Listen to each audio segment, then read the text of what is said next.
Hello Scorpio, welcome to your reading for October. This is for Scorpio, Sun, Moon, Rising and Venus. Please make sure you check all your placements to get a clear picture of what's going on for you at this time.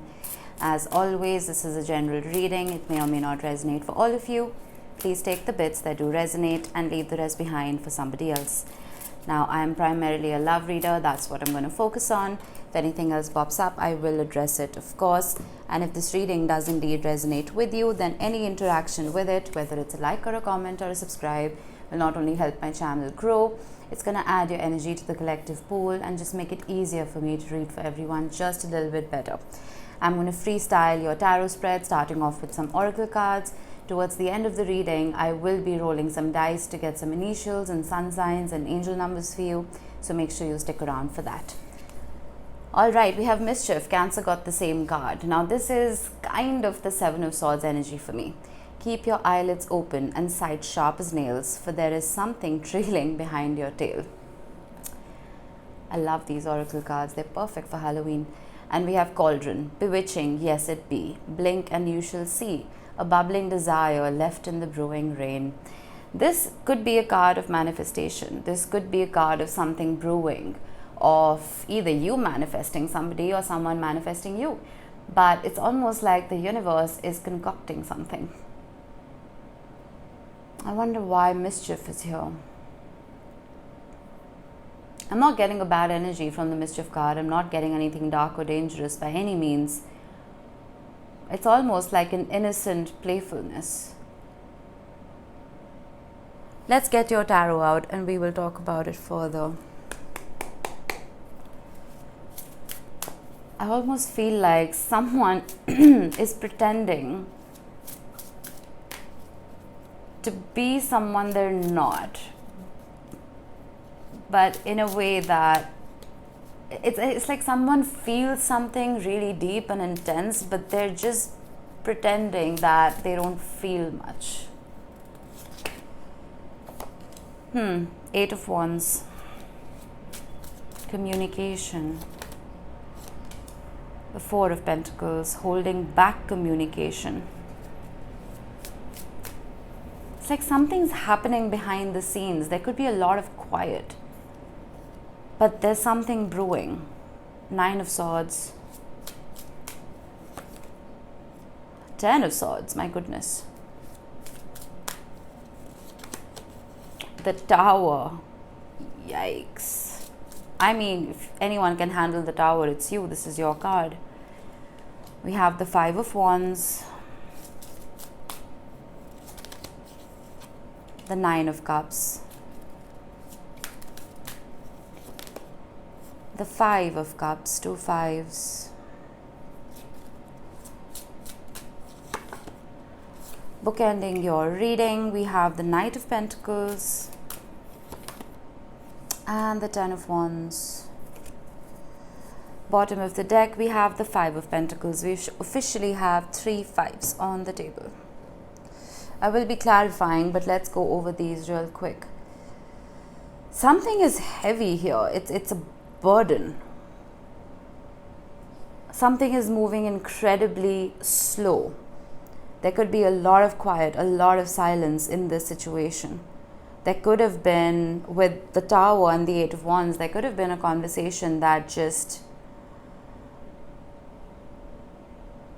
almost destroyed, or at least you feel that it destroyed this connection. With the Five of Wands and the Four of Pentacles, there's a fear of conflict, which is why you or the other person or both of you are holding back. You're both feeling left out in the cold with the Five of Pentacles. With the Nine of Swords and the Nine of Cups, two nines, there's anxiety here, but at the same time, there is a wish. There's a wish to be together. You see the elixirs with the Nine of Cups. Wish tonic, love potion, bliss brew, joy elixir.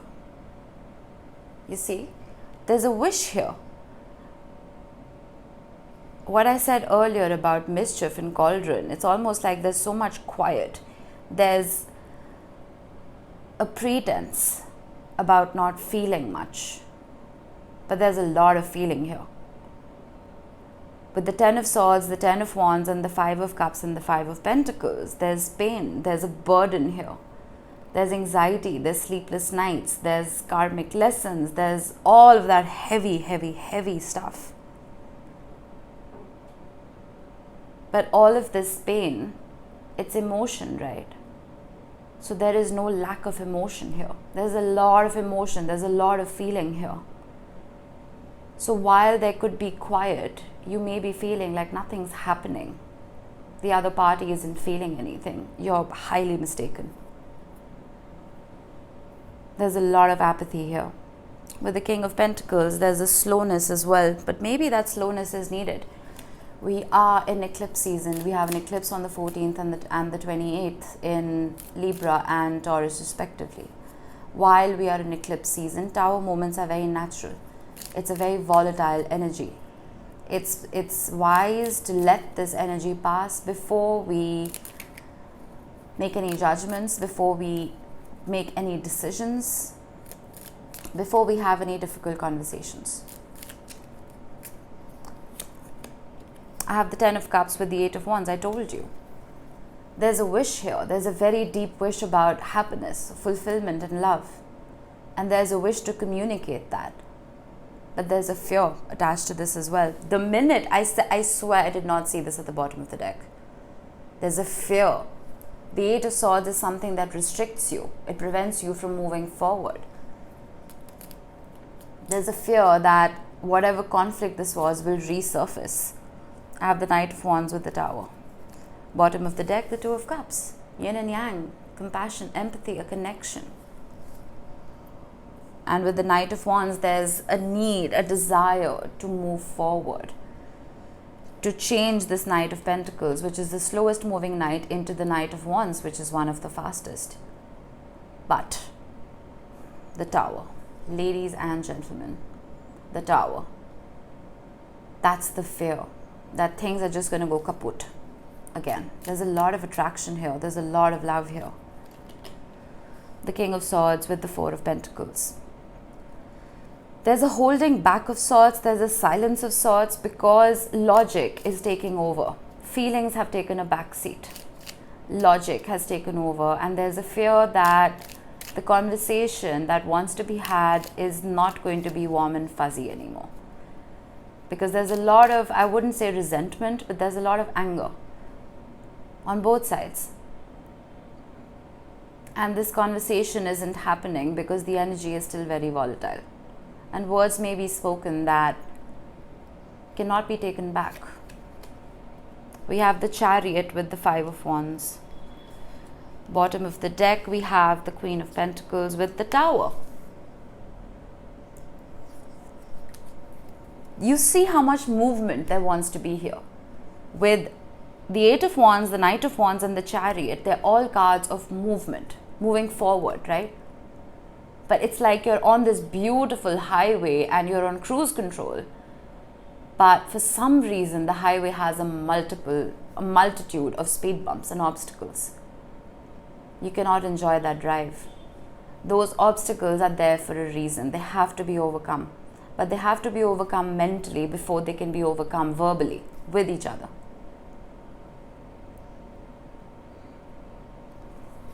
Oop. That was really weird. I'm going to keep this outside because the Queen of Pentacles wanted to, well, be a part of your reading.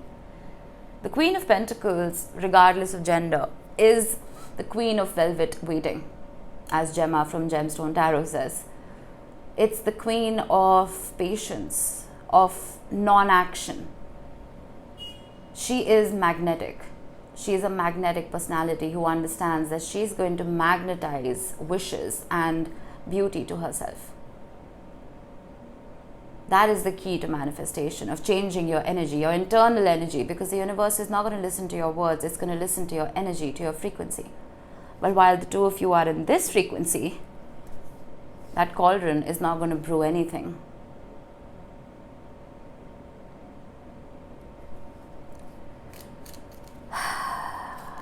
Nine of Swords. We have the King of Pentacles. We have a lot of people here in this reading. Was it other people interfering in this connection?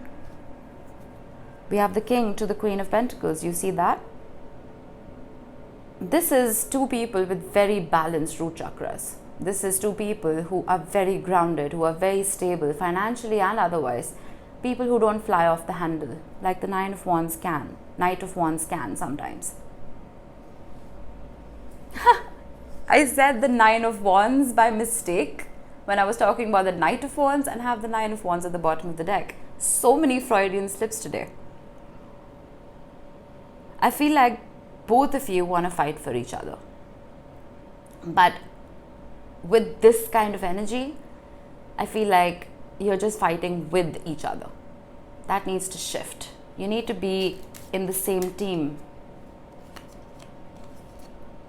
The Page of Wands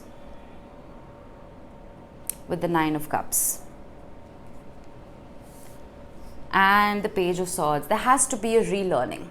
Plain and simple, Scorpio.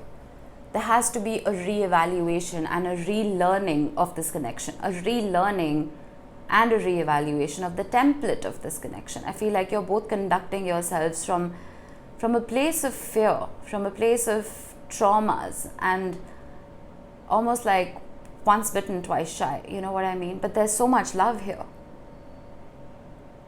This connection cannot be denied.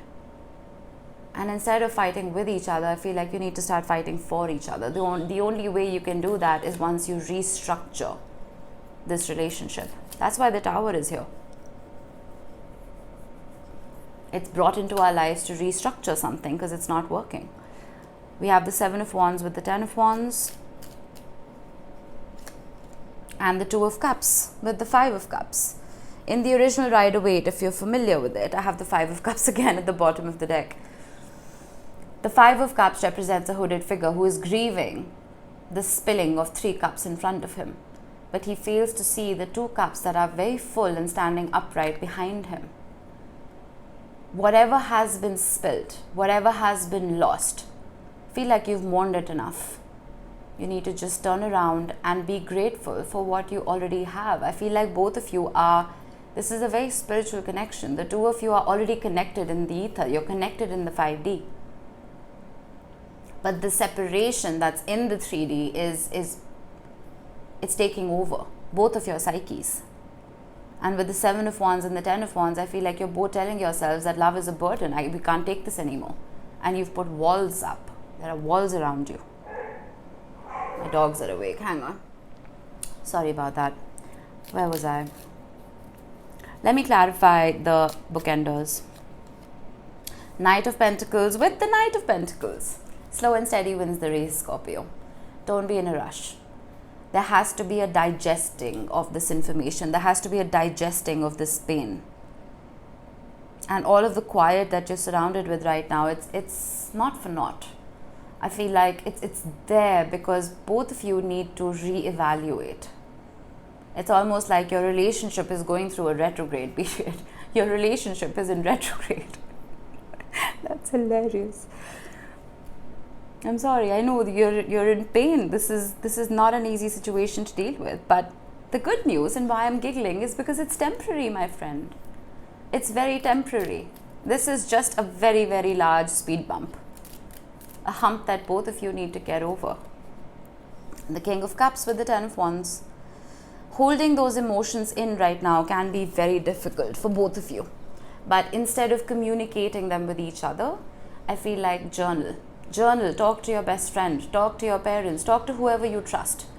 Don't keep that emotion bottled in because it can very easily take over, right? And once you sink into that darkness, it can be very difficult to pull yourselves out of it. And you do well with darkness, Scorpio. I understand that. But at the same time, you want to invite more light in, do you not? I have the Five of Wands again at the bottom of the deck. Stop being at war with yourself and the Magician and stand in your own power.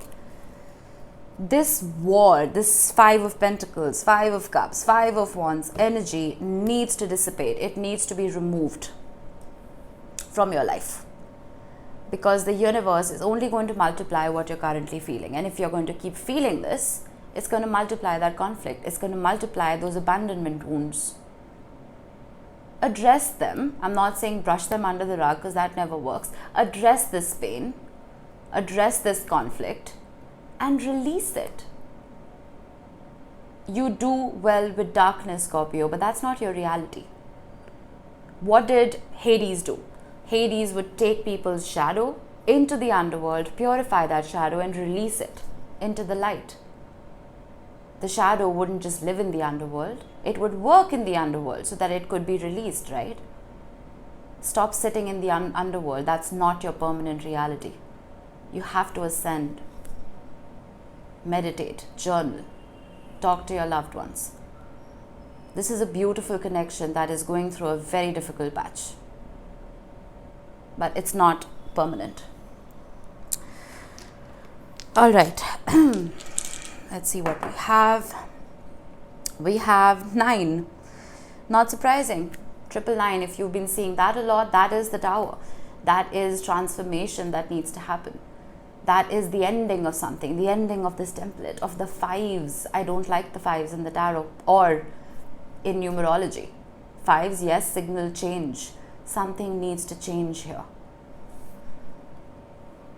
Then we have Aquarius. You could have Aquarius heavily in your chart. You could be dealing with someone who doesn't have to be.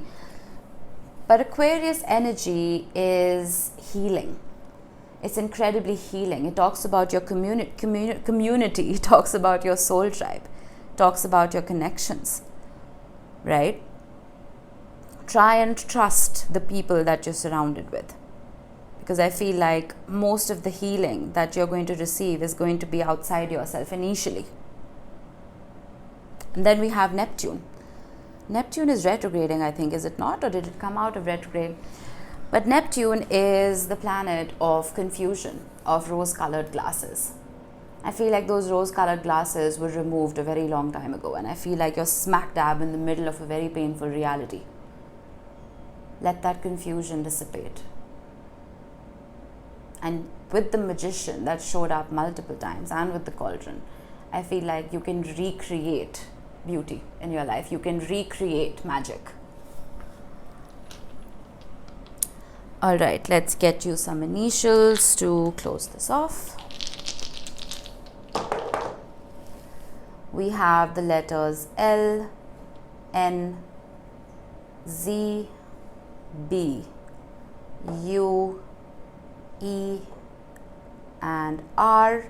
These could be your initials, they could be the initials of the person you're dealing with, doesn't have to be, but just a special mention for those of you who've seen your initials here today.